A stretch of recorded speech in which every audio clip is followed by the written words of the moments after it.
Ngomong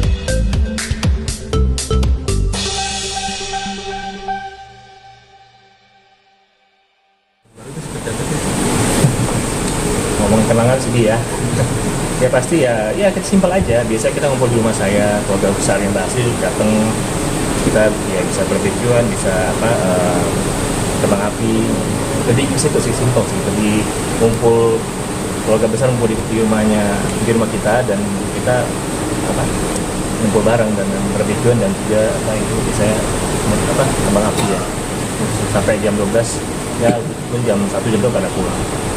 Sesimpel itu sih, kita nggak sampai, karena kita tahu kalau kayak Ancol, Puncak kan udah macet duluan. Kita lebih milih yang simpel tapi berbeda-bedanya dapet. Itu sih cara yang dulu kita lakukan. Kangen, namun mau tidak mau harus dilewati apa adanya nih dengan kondisi kayak gini. Ya istilahnya apa ya? Istilahnya apapun itu kita telan aja gitu kan. Maksudnya mau enak mau nggak enak, namanya sedang proses ya. Ya kita jalanin aja prosesnya. Itu kan juga sama jadi pendewasaan diri lah.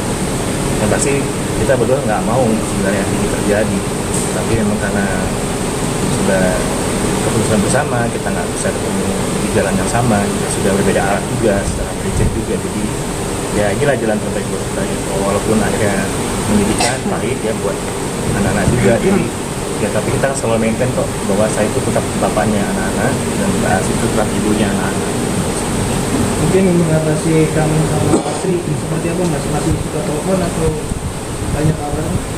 Kalau belakang ini udah jarang sih, saya mungkin kalau ada urusan main anak baru kita ngobrol. Kalau saya sangat tahu kalau dia lagi sibuk, saya nggak berani ganggu karena dia fokus lah ke kesibukannya. Tapi sampai kalau dia lagi lengang, ya mungkin saya bisa nanya-nanya mengenai anak-anak.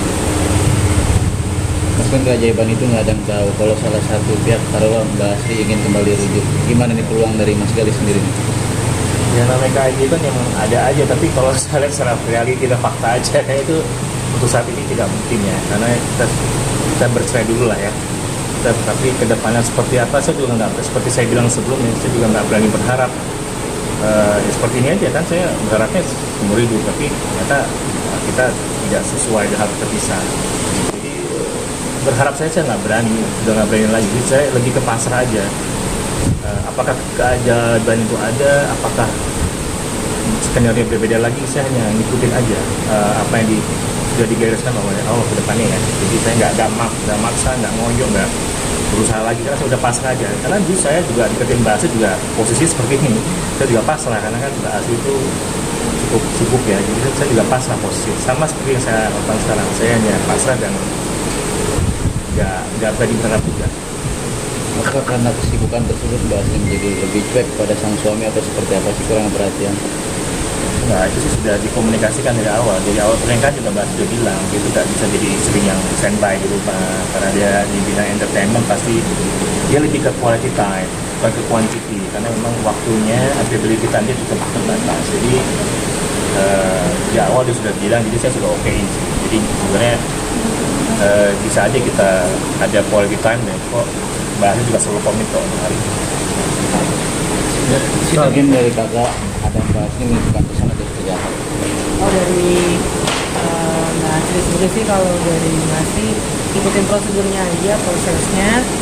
Karena ini kan sebenarnya belum putusan ya, jadi nggak mau mendahului majelis hakim juga. Ya lihat proses dan hasil putusan nanti dari majelis hakim mempertimbangkan gugatan kita, bukti-bukti dan saksi-saksi, dan juga karena ada pembagian harta bersama ya, benda tidak bergerak, majelis hakim akan lakukan visit lah atau pemeriksaan setempat untuk melihat lokasi rumah sama atau tidak, sertifikat patok-patoknya.